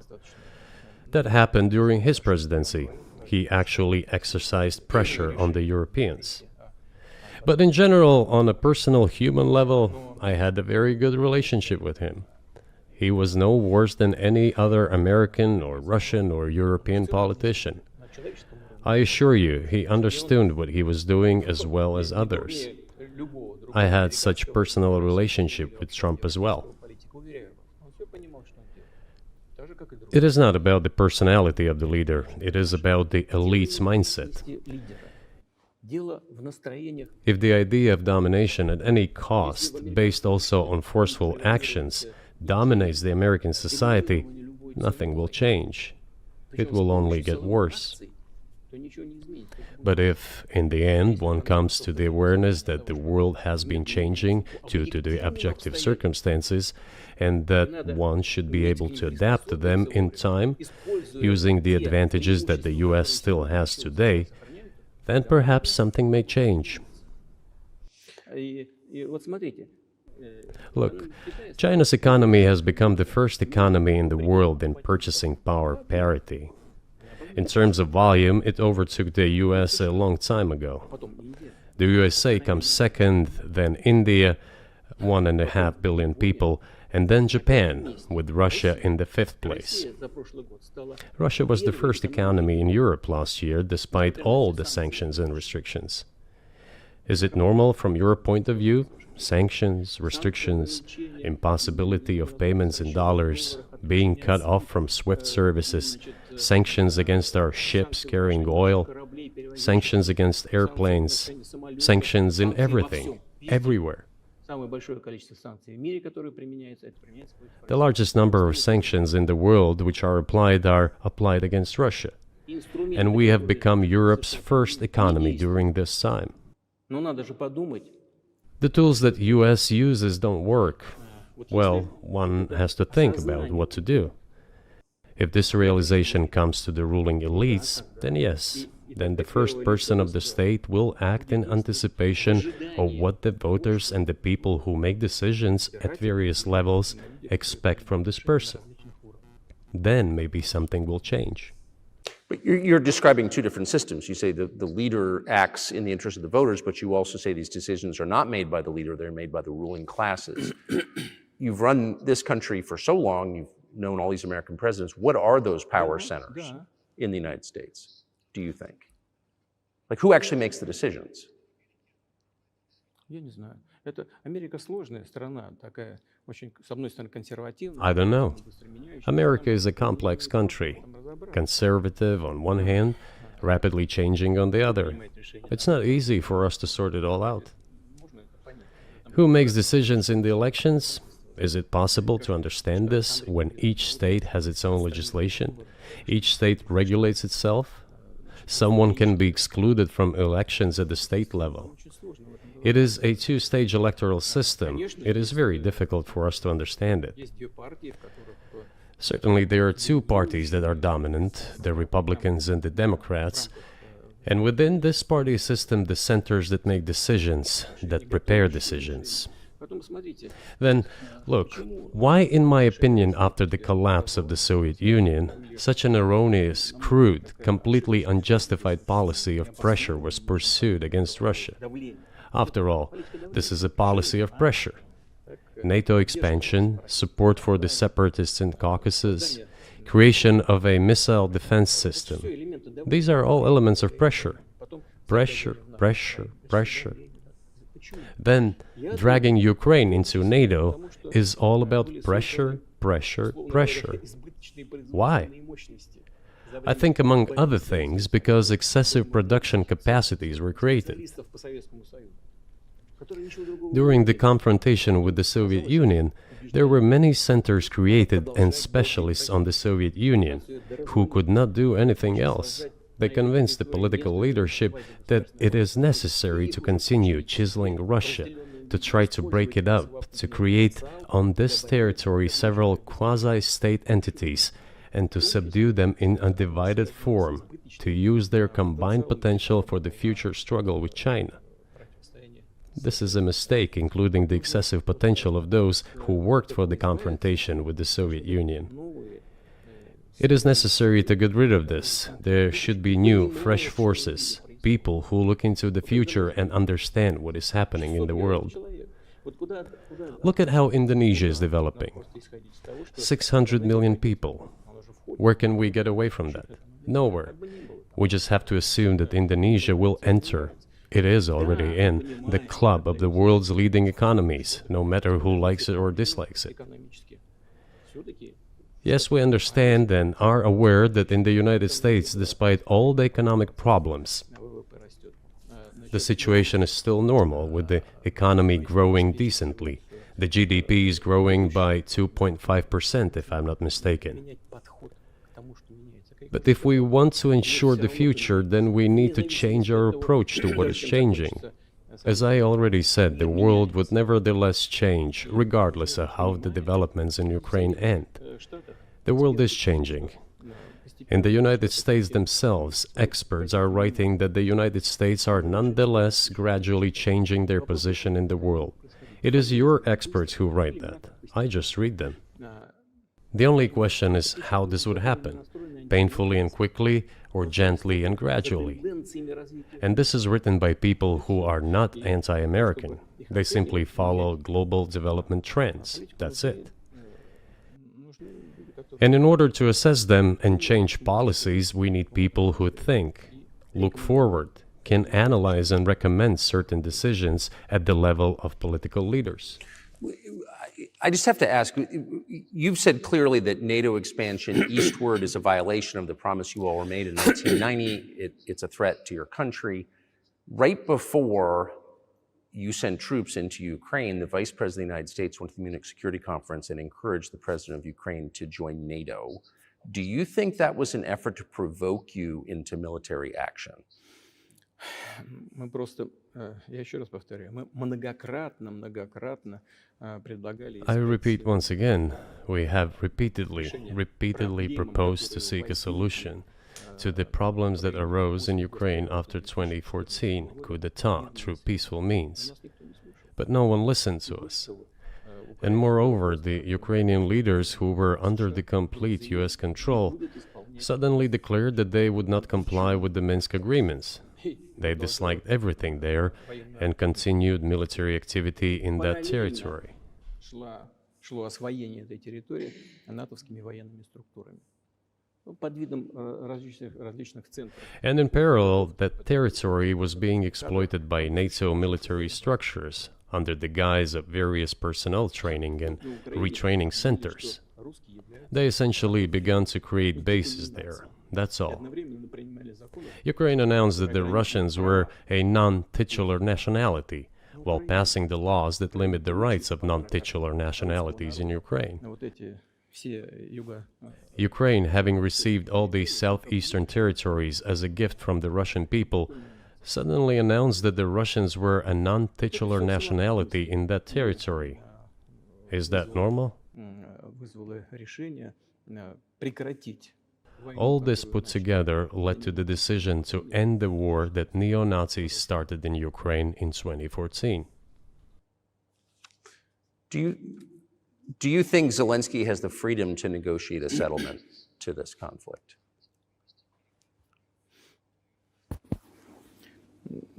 I don't know the details. Of course, it's difficult for me to judge. But I believe he has, in any case, he used to have.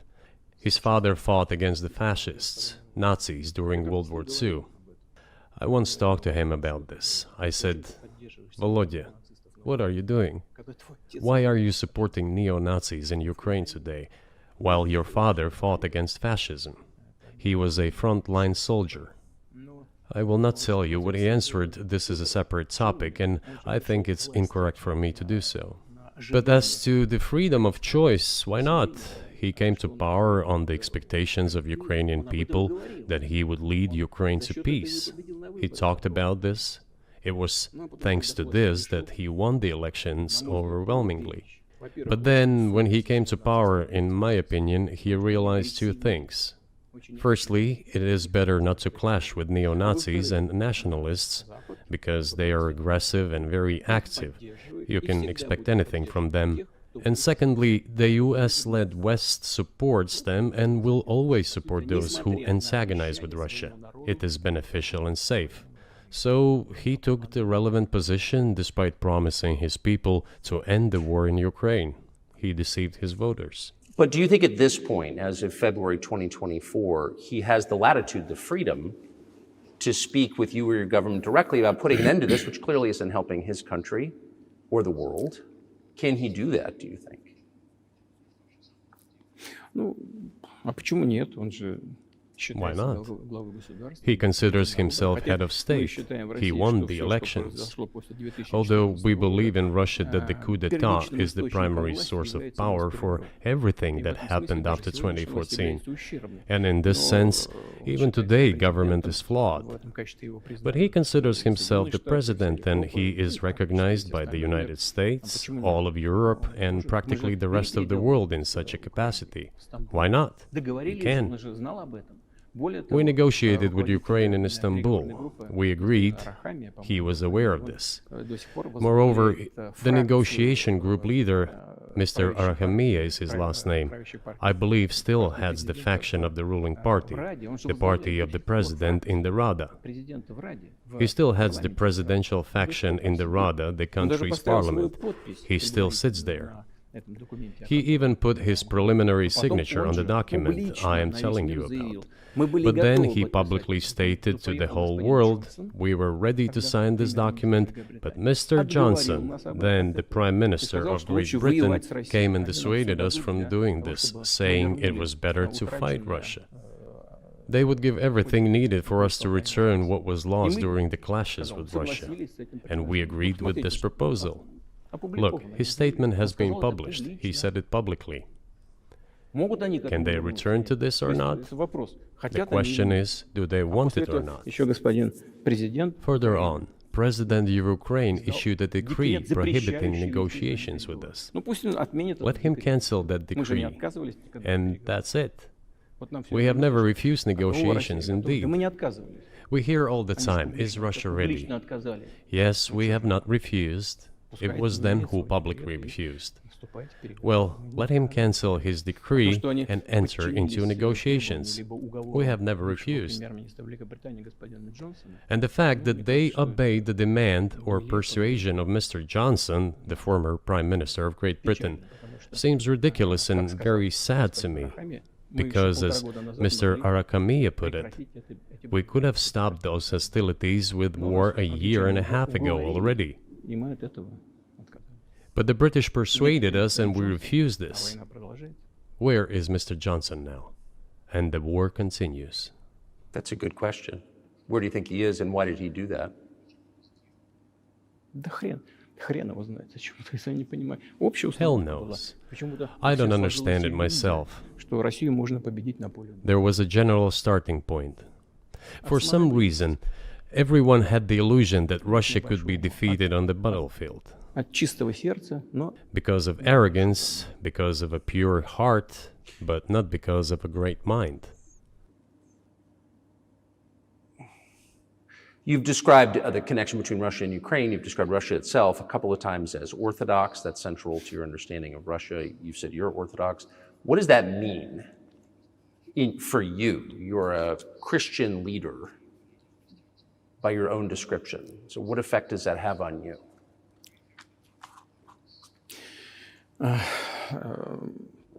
You know, знаете, вот as I already mentioned, in 988, Prince Vladimir himself was baptized following the example of his grandmother, Princess Olga. And then he baptized his squad. And then, gradually, over the course of several years, he baptized all the Rus. It was a lengthy process, from pagans to Christians. It took many years. But in the end, this orthodoxy, Eastern Christianity, deeply rooted itself in the consciousness of the Russian people. когда Россия расширялась, When Russia expanded and absorbed other nations who profess Islam, Buddhism, and Judaism, Russia has always been very loyal to those people who profess other religions. This is her strength. тем людям, This которые is исповедуют absolutely другие clear. религии. В этом And the есть сила. fact is that the main postulates, main values are very similar, not to say the same, in all world religions I've just mentioned, and which are the traditional religions of the Russian Federation, Russia. Российской Федерации, России, по By the сути, way, Russian основные authorities were always тезисы, very careful основные about the ценности, culture and religion of those people who came into the Russian Empire. Вот. Это все, This, in my opinion, forms the basis of both security and stability of the Russian statehood. All the peoples inhabiting Russia basically consider it their motherhood. If, say, people move over to you or to Europe from Latin America, an even clearer and more understandable example, people come, but yet they have come to you or to European countries from their historical homeland. And people who profess different religions in Russia consider Russia their motherland. They have no other motherland. своей исторической родины к вам, либо в европейские страны. We are together. This is one big family, Разные. and our traditional values are very similar. Россию считают своей родиной. I've just mentioned one big family, but everyone has his, her own family. And this is the basis of our society. And if we say that the motherland and the family are specifically connected with each other, И если мы говорим, что родина и семья it is indeed the case, since it is impossible to ensure a normal future for our children and our families unless we ensure a normal, sustainable future for the entire country, for the motherland. устойчивое будущее для всей страны. That is why patriotic sentiment is so strong in Russia. But can I say that патриотизм. the one way in which the religions are different is that Christianity is specifically a nonviolent religion. Jesus says, turn the other cheek, don't kill. How can a leader who has to kill, of any country, how can a leader be a Christian? How do you reconcile that to yourself?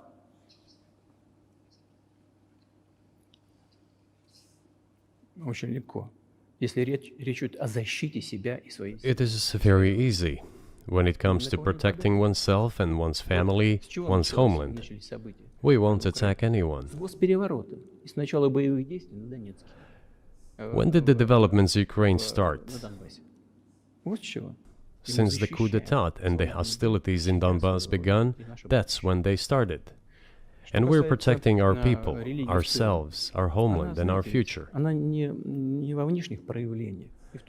As for religion in general, you know, it's not about external manifestations. It's not about going to church every day or banging your head on the floor. It is in the heart. And our culture is so human-oriented. Dostoevsky, who was very well known in the West and the genius of Russian culture, Russian literature, spoke a lot about this, about the Russian soul. Русский человек, российский человек, он думает больше о вечном, он думает больше о ценностях. After all, Western society is more pragmatic. Russian people think more about the eternal, about moral values. I don't know, maybe you won't agree with me, but Western culture is more pragmatic after all.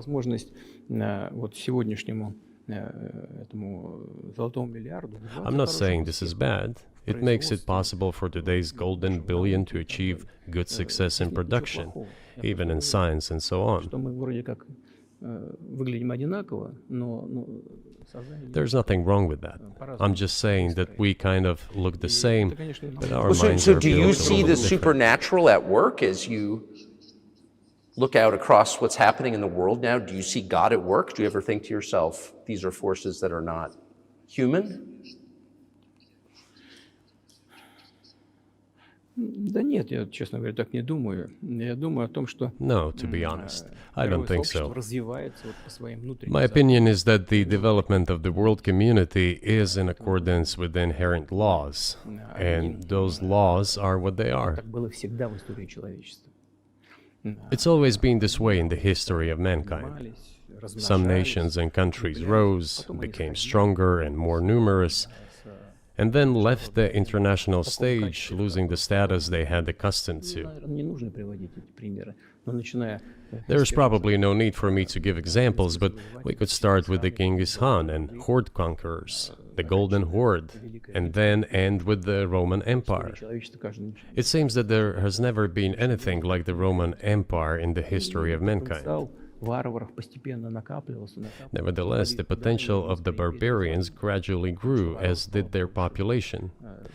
In general, the barbarians were getting stronger and began to develop economically, as we would say today. This eventually led to the collapse of the Roman Empire and the regime imposed by the Romans.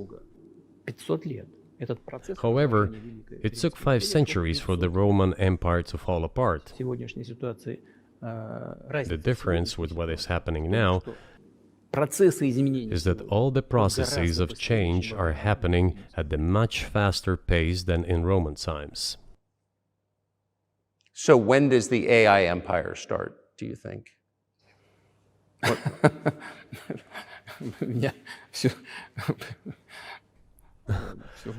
You're asking increasingly more complicated questions. To answer them, you need to be an expert in big numbers, big data, and AI. Mankind is currently facing many threats. Due to the genetic researches, it is now possible to create a superhuman, a specialized human being, a genetically engineered athlete, scientist, military man. There are reports that Elon Musk had already had a chip implanted in the human brain in the USA. What do you think of that? Well, I think there's no stopping Elon Musk. He will do as he sees fit. Nevertheless, you need to find some common ground with him, search for ways to persuade him. I think he's a smart person, I truly believe he is. So you need to reach an agreement with him because this process needs to be formalized and subjected to certain rules. В связи с развитием вот этих новейших исследований и технологий. Humanity has to consider what is going to happen due to the newest development in genetics or in AI.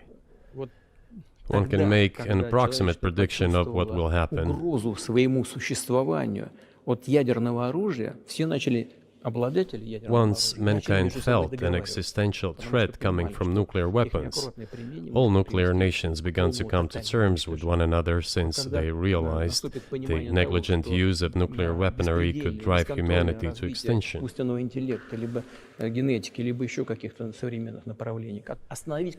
It is impossible to stop research in genetics or AI today, just as it was impossible to stop the use of gunpowder back in the day. Исследования все равно будут. Но когда человечество почувствует угрозу для себя... But as soon as we realize that the threat comes from unbridled and uncontrolled development of AI, or genetics, or any other field, the time will come to reach an international agreement on how to regulate these things. I appreciate all the time you've given us. I just got to ask you one last question, and that's about someone who's very famous in the United States, probably not here, Evan Gershkovich, who's the Wall Street Journal reporter. He's 32, and he's been in prison for almost a year. This is a huge story in the United States, and I just want to ask you directly, without getting into the details of it or your version of what happened, if as a sign of your decency, you would be willing to release him to us and we'll bring him back to the United States.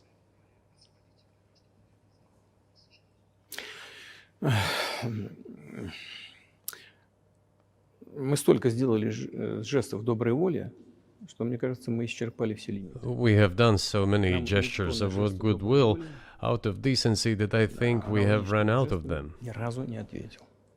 Но we have never seen anyone reciprocate to us in a similar manner. However, in theory, we can say that we do not rule out that we can do that if our partners take reciprocal steps. When I talk about the partners, I first of all refer to special services.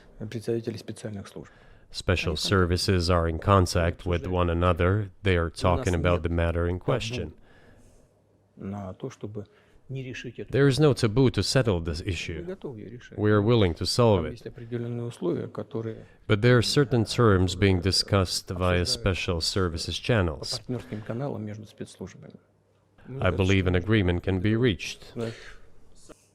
So typically, I mean, this stuff has happened for obviously centuries. One country catches another spy within its borders, it trades it for one of its own intel guys in another country. I think what makes, and it's not my business, but what makes this different is the guy's obviously not a spy, he's a kid. And maybe he was breaking your law in some way, but he's not a super spy, and everybody knows that. And he's being held hostage in exchange, which is true. With respect, it's true, and everyone knows it's true. So maybe he's in a different category. Maybe it's not fair to ask for, somebody else in exchange for letting him out. Maybe it degrades Russia to do that. Вы знаете, можно как угодно говорить, что такое шпион, что не шпион. You can give different interpretations to what constitutes a spy, but there are certain things provided by law. If a person gets secret information and does that in a conspiratorial manner, then this is qualified as espionage. And that is exactly what he was doing. He was receiving classified, confidential information, and he did it covertly. Maybe he did that out of carelessness or his own initiative. Considering the sheer fact, this is qualified as espionage. The fact has been proven, as he was caught red-handed when he was receiving this information. If it had been some far-fetched excuse, some fabrication, something not proven, it would have been a different story then. But he was caught red-handed when he was secretly getting confidential information. What is it then? But are you suggesting that he was working for the US government or NATO, or he was just a reporter who was given material he wasn't supposed to have? Those seem like very different things. Я не знаю, на кого он работал. Но повторяю еще. I don't know who he was working for. But I would like to reiterate that getting classified information in secret is called espionage, and he was working for the US Special Services, some other agencies. I don't think he was working for Monaco, as Monaco is hardly interested in getting that information. It is up to special services to come to an agreement. Some groundwork has been laid. There are people who, in our view, are not connected with special services. Let me tell you a story about a person serving a sentence in an allied country of the US. That person, due to patriotic sentiments, eliminated a bandit in one of the European capitals. During the events in the Caucasus, do you know what he was doing? I don't want to say that, but I will do it anyway. He was laying our soldiers, taken prisoner, on the road and then drove his car over their heads. What kind of person is that? Can he even be called human? But there was a patriot who eliminated him in one of the European capitals. Whether he did it of his own volition or not, that is a different question. Yeah, but Evan Gershkovich didn't do that. I mean, that's a completely different. I mean, this is a 32-year-old newspaper reporter. He committed something different. He's not just a journalist. I reiterate, he's a journalist who was secretly getting confidential information. Yes, it is different, but still, I'm talking about other people who are essentially controlled by the US authorities, wherever they are serving a sentence. There is an ongoing dialogue between the special services. This has to be resolved in a calm, responsible, and professional manner. They are keeping in touch, so let them do their work.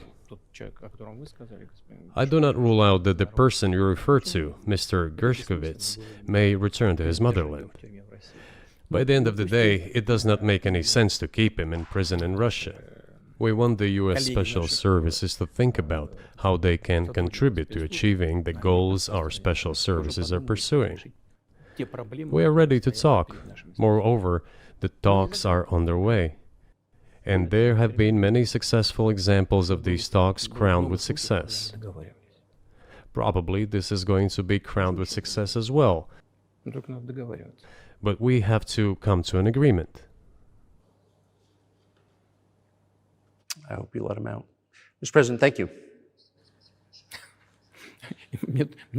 I also want him to return to his homeland at last. I'm absolutely sincere. But let me say once again, the dialogue continues. The more public we render things of this nature, the more difficult it becomes to resolve them. Everything has to be done in calm manner. I wonder if that's true with the war, though, also. I mean, I want to ask one more question, which is, and maybe you don't want to say so for strategic reasons, but are you worried that what's happening in Ukraine could lead to something much larger and much more horrible? And how motivated are you just to call the US government and say, let's come to terms?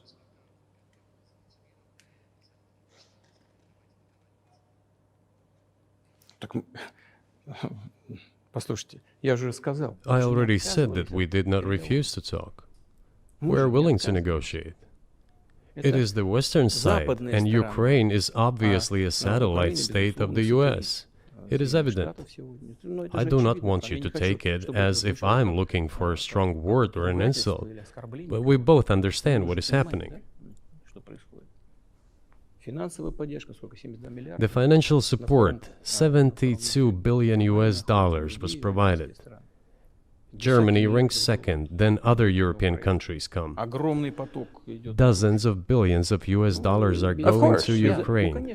There's a huge influx of weapons. In this case, you should tell the current Ukrainian leadership to stop and come to a negotiating table, rescind this absurd decree. We did not refuse. Sure, but you already said it. I didn't think you meant it as an insult because you already said correctly, it's been reported that Ukraine was prevented from negotiating a peace settlement by the former British Prime Minister acting on behalf of the Biden administration. So of course they're a satellite. Big countries control small countries. That's not new. And that's why I asked about dealing directly with the Biden administration, which is making these decisions, not President Zelensky of Ukraine. Но если администрация Зеленского на Украине отказалась от переговоров, я исхожу из Well, того, что if the Zelensky administration in Ukraine refused to negotiate, I assume they did it under the instruction from Washington. If Washington believes it to be the wrong decision, let it abandon it. Let it find a delicate excuse so that no one is insulted. Let it come up with a way out. Пусть они от него отказываются. It was not us who made this decision, it was them. So let them go back on it. That is Теперь мы it. должны искать выход из этого неправильного решения. However, they made the wrong decision, and now we have to look for a way out of the situation to correct their mistakes. Пусть и исправляют. They did it, so let them correct it themselves. We support this. So I just want to make sure I'm not misunderstanding what you're saying. I don't think that I am. I think you're saying you want a negotiated settlement to what's happening in Ukraine. Правильно. Но мы Right. уже добились этого. And we made it. We prepared the huge document in Istanbul that was initialed by the head of the Ukrainian delegation. He affixed his signature to some of the provisions, not to all of it. He put his signature and then he himself said, "We were ready to sign it and the war would have been over long ago, 18 months ago. However, Prime Minister Johnson came, talked us out of it, and we missed that chance." Well, you missed it, you made a mistake. Let them get back to that, that is all. Why do we have to bother ourselves and correct somebody else's mistakes? I know one can say it is our mistake. It was us who intensified the situation and decided to put an end to the war that started in 2014 in Donbass, as I have already said, by means of weapons. Let me get back to further in history. I already told you this. We were just discussing it. Let us go back to 1991, when we were promised that NATO would not expand, to 2008, when the doors to NATO opened to the declaration of state sovereignty of Ukraine, declaring Ukraine a neutral state. Let us go back to the fact that NATO and US military bases started to appear on the territory of Ukraine, creating threats to us. Let us go back to coup d'etat in Ukraine in 2014. It is pointless though, isn't it? We may go back and forth endlessly, but they stopped negotiations. Is it a mistake? Yes. Correct it. We are ready. What else is needed? Do you think it's too humiliating at this point for NATO to accept Russian control of what was 2 years ago Ukrainian territory? Я же сказал. I said let them think how to do it with dignity. There are options if there is a will. Варианты есть. Но если такое желание. Up until now, there has been the uproar and screaming about inflicting a strategic defeat on Russia on the battlefield. Стратегического поражения России, поражения на Now they are apparently coming to realize that it is difficult to achieve, if possible at all. In my opinion, it is impossible by definition. It is never going to happen. It seems to me that now, those who are in power in the West have come to realize this as well. это осознание пришло. Подумайте теперь. If so, if the realization has set in, they have to think what to do next. We are ready for this dialogue. Would you be willing to say, congratulations, NATO, you won, and just keep the situation where it is now? Ну, вы знаете, это предмет переговоров. You know, it is a subject matter for the negotiations. No one is willing to conduct, or, to put it more accurately, Точнее сказать, хотят. they are willing but do not know how to do it. Я не только вижу, I know they want я to. знаю, что It is not just I see it, but I know they do want it. But they are struggling to understand how to do it. They have driven the situation to the point where we are at. It is not us who have done that. It is our partners, opponents who have done that. Well, now let them think how to reverse the situation. We're not against it. It would be funny if it were not so sad. Да, было бы смешно, если бы не было так грустно.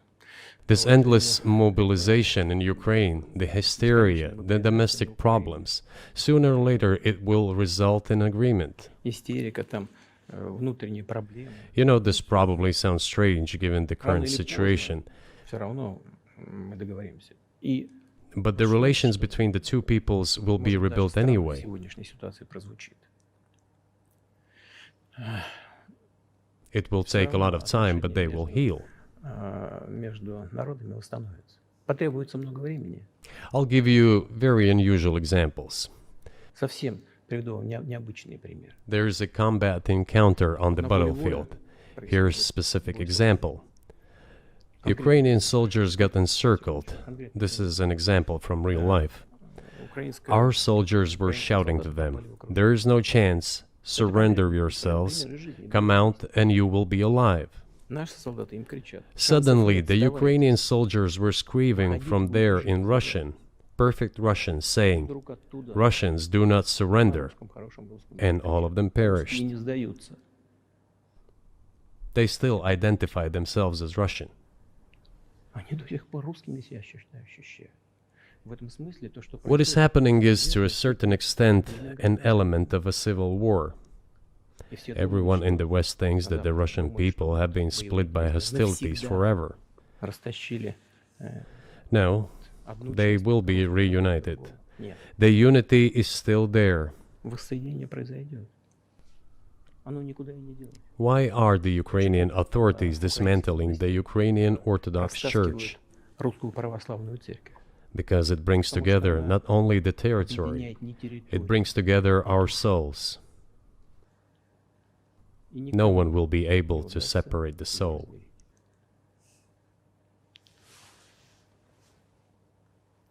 Shall we end here, or is there anything else? No, I think that's great. Спасибо. Thank you, Mr. President. Free speech is bigger than any one person or any one organization. Societies are defined by what they will not